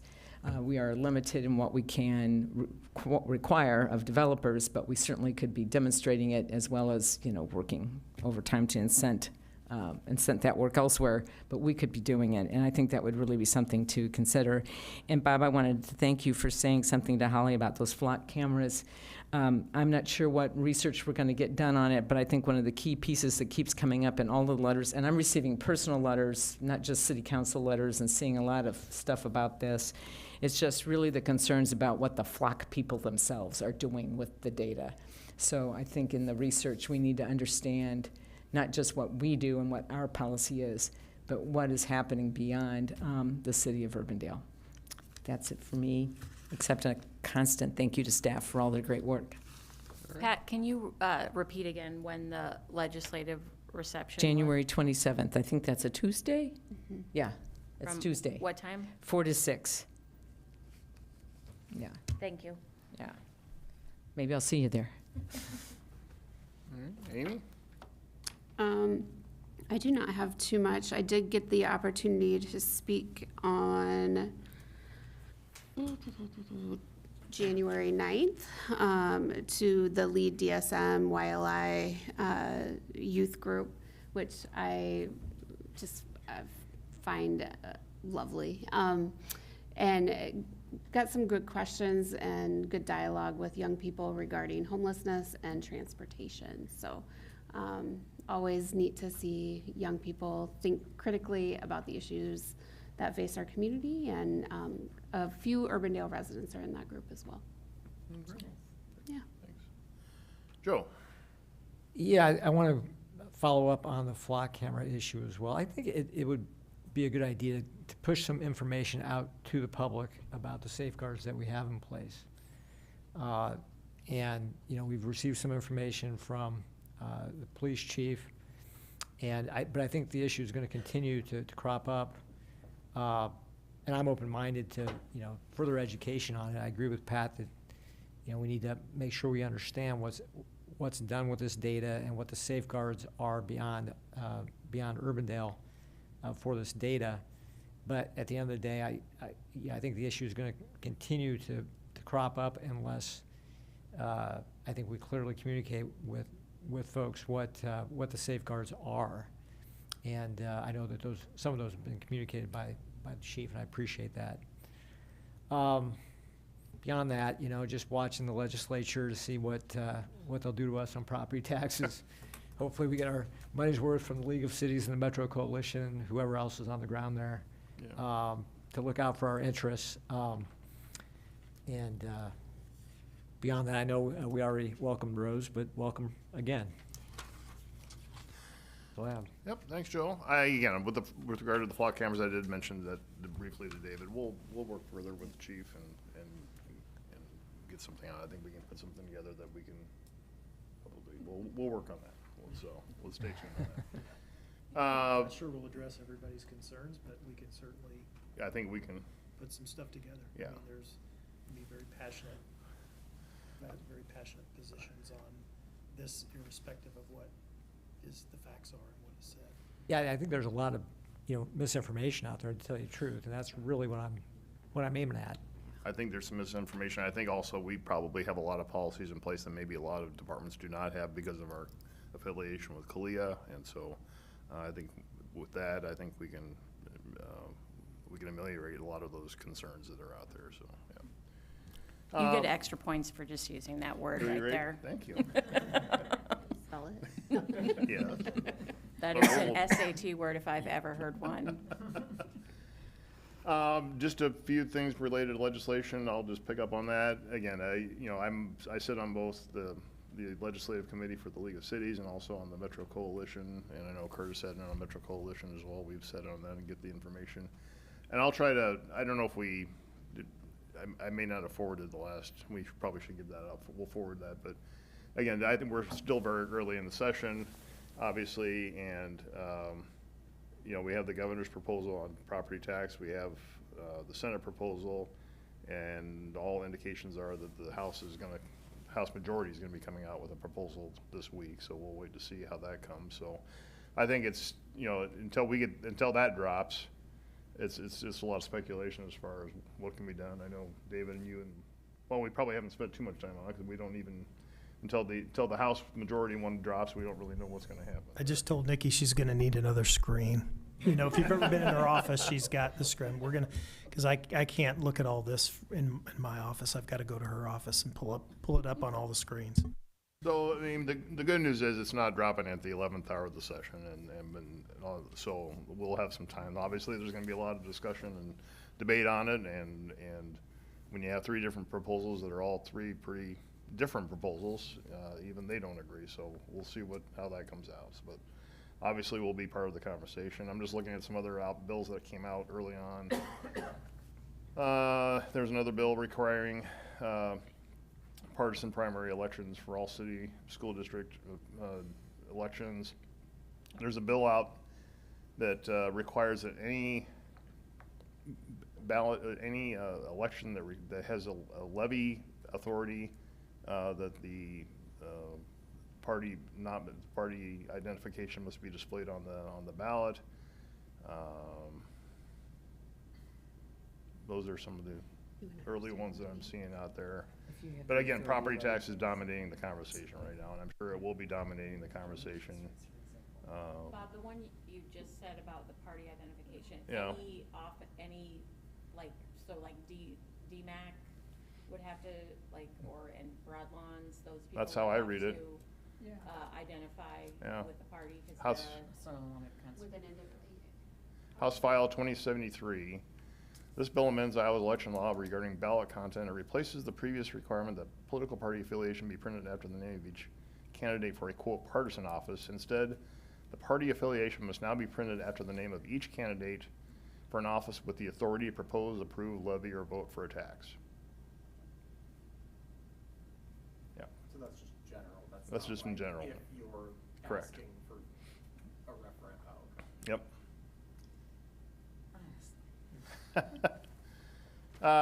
So again, it's, this way that goes this first couple of weeks of the session, that's when all the bills drop and subcommittees are assigned, and we'll see what sticks after that. So. There's the anti-public lands bill, so one year at a time. Yes, I saw that too.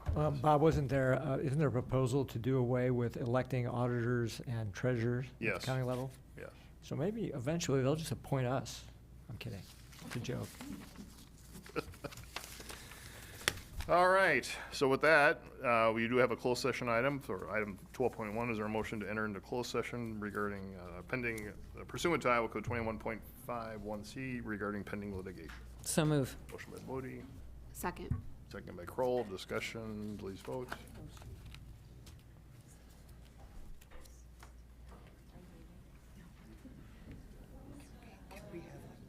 Do we vote on this?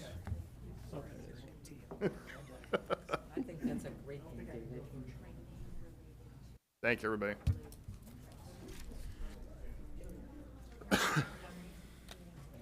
Bridget, you have to vote. Yeah.